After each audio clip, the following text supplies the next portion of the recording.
June month release ஆக போற DC ஸ்டுடியோஸோட சூப்பர் கேர்ள் மூவில மில்லி ஆல்காக் போட்டிருக்க அந்த சூப்பர் கேர்ள் சூட் இதுக்கு முன்னாடி வந்த different versions of live action Supergirl சூட்ல இருந்து எப்படி டிஃபர் ஆக போகுது அப்படின்றத நம்ம பாத்துருவோம். ஸோ இப்போ ரிலீஸ் ஆக போற இந்த சூப்பர் கேர்ள் மூவி நியர்லி 40 இயர்ஸ்க்கு அப்புறம் வரப்போற second big screen super girl appearance. முன்னாடி ஒரு பிக் ஸ்கிரீன் அப்பியரன்ஸ் வந்துச்சு அப்படின்னா அது 1984 வந்த ஹெலன் ஸ்லேட்டர் சோலோ மூவி தான். அதுக்கப்புறம் அந்த ஃபிளாஷ் மூவில நம்ம Sasha Calle version of Supergirl பார்த்திருப்போம். ஆனா அது சோலோ அவுட்டிங் கிடையாது, அது ஒரு டீம் அப் மூவி. அதுக்கப்புறம் 2 டிவி சீரிஸ்ல நம்ம சூப்பர் கேர்ள் கேரக்டர் பார்த்திருப்போம். ஒன்னு ஸ்மால்வில் டிவி சீரிஸ்ல லாரா வேண்டர்வுட் போர்ட்ரே பண்ண அந்த சூப்பர் கேர்ள் வெர்ஷன், இன்னொன்னு சூப்பர் கேர்ள் டிவி சீரிஸ்ல மெலிசா பெனாய்ஸ்ட் போர்ட்ரே பண்ண அந்த சூப்பர் கேர்ள். 1984 வந்த ஒரிஜினல் சூப்பர் கேர்ள் மூவில ஹெலன் ஸ்லேட்டர் போட்டிருந்த அந்த சூட் பாத்தீங்க அப்படின்னா கிளாசிக் காமிக் அக்யூரேட் சூட்னு சொல்லலாம். அந்த ஏரால காமிக் புக்ல சூப்பர் கேர்ளுக்கு என்ன மாதிரி காஸ்டியூம் கொடுத்திருந்தாங்கன்னா அதை தான் நம்ம ஹெலன் ஸ்லேட்டர் போட்டிருந்தாங்க. அது மட்டும் இல்லாம அந்த டைம் பீரியட்ல கிறிஸ்டோபர் ரீவ்ஸ் தான் சூப்பர்மேனா அடிச்சிருந்தாரு. அவரோட காஸ்டியூம்ஸ அப்படியே மிமிக் பண்ற மாதிரி தான் இருந்துச்சு.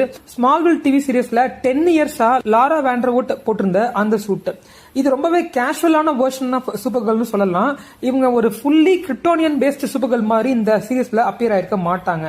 காமிக் அக்யூரேட் சூப்பர் கேர்ள் சூட்டை போடவே கிடையாது. அவங்க போட்டிருக்க காஸ்டியூம் பாத்தீங்க அப்படின்னா எவ்ரிடே லைஃப்ல சாதாரண ஒரு டீனேஜ் கேர்ள் போடுற மாதிரி தான் காஸ்டியூம் போட்டிருப்பாங்க. ஆனா அதுல 3 கலர் கண்டிப்பா இருக்கும், ரெட், ப்ளூ, எல்லோ.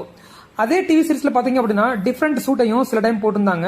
அது blue colour leather jacket, red colour skinny jeans, அதுக்கப்புறம் அவங்களோட பூட்ஸ்ல அந்த எல்லோ லைனிங். நம்ம சூப்பர் கேர்ள் டிவி சீரிஸ்ல மெலிசா பெனாய்ஸ் போட்டிருந்த அந்த சூட்டை பத்தி இப்ப நம்ம பாத்துருவோம். இது கிளாசிக் காமிக் அக்யூரேட் சூட்டோட மாடர்னைஸ்ட் வெர்ஷன் சொல்லலாம். இவங்களோட சூட்ல இருந்த ஃபேப்ரிக்ல லைட்டா டெக்ஸ்டர்ஸ் ஆட் பண்ணிருப்பாங்க. லோகோவும் ஸ்லைட்டா அப்டேட் ஆயிருந்துச்சு. இந்த சூட் கொஞ்சம் டார்க்கரா இருந்துச்சு. அப்போதைக்கு நம்ம ஹென்ரி கேவல் போட்டிருந்த சூட்டை அடாப்ட் பண்ணி தான் மெலிசா பெனாய்ஸோட சூட்டை ரெடி பண்ணிருந்தாங்க. 4th super girl suit யாருதுன்னா Sasha கேலோடது த ஃபிளாஷ் மூவில போட்டிருந்தாங்க. ஆக்சுவலா இவங்களுக்கு ஒரு சோலோ மூவி ரெடி பண்றதா பிளான் பண்ணிருந்தாங்க. பட் அந்த பிளான் அப்படியே ஸ்கிராப் பண்ணிட்டாங்க. இந்த சூட் அப்படியே எக்ஸாக்டா ஹென்ரி கேவல் சூட்டோட ரெப்ளிகான்னு சொல்லலாம். பட் ஒரே ஒரு சின்ன டிஃபரன்ஸ், ஹென்ரி கேவல் சூட்டோட சைட்ல ஷோல்டர் லைனிங்ஸ் இருக்காது. பட் சாஷா கேல் சூட்ல பாத்தீங்கன்னா ரெட் கலர் ஷோல்டர் லைனிங்ஸ் கொடுத்திருப்பாங்க. அது மட்டும் தான் டிஃபரன்ஷியேட் பண்ணி காட்டும் கேவிலோட சூட்டையும் சாஷா கேலோட சூட்டையும். அதே மாதிரி இந்த சூட்ல ரெட் கலர் பூட்ஸ் இருக்காது.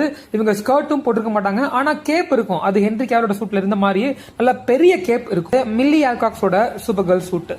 ரீசெண்டா ரிலீஸ் ஆயிருந்த சூப்பர்மேன் மூவில போஸ்ட் கிரெடிட் கேமியோல அவங்க அப்பியர் ஆயிருப்பாங்கல்ல, அப்ப போட்டிருந்த அந்த சூப்பர் கேர்ள் சூட் பாத்தீங்க அப்படின்னா அப்படியே எக்ஸாக்டா டேவிட் காரன் சூட்டோட சூப்பர்மேன் சூட்டை ரெப்ளிகேட் பண்ண மாதிரி இருந்துச்சு. ஆனா ரிலீஸ் ஆக போற சூப்பர் கேர்ள் மூவில அவங்களோட சூட்டை ஸ்லைட்டா அப்டேட் பண்ணிருக்காங்க. மில்லி ஆல்காக்கோட சூட்ல இருக்கிற அந்த லோகோ பாத்தீங்கன்னா kingdom come version of Superman logo, house of El simple அப்படின்னு சொல்லலாம்.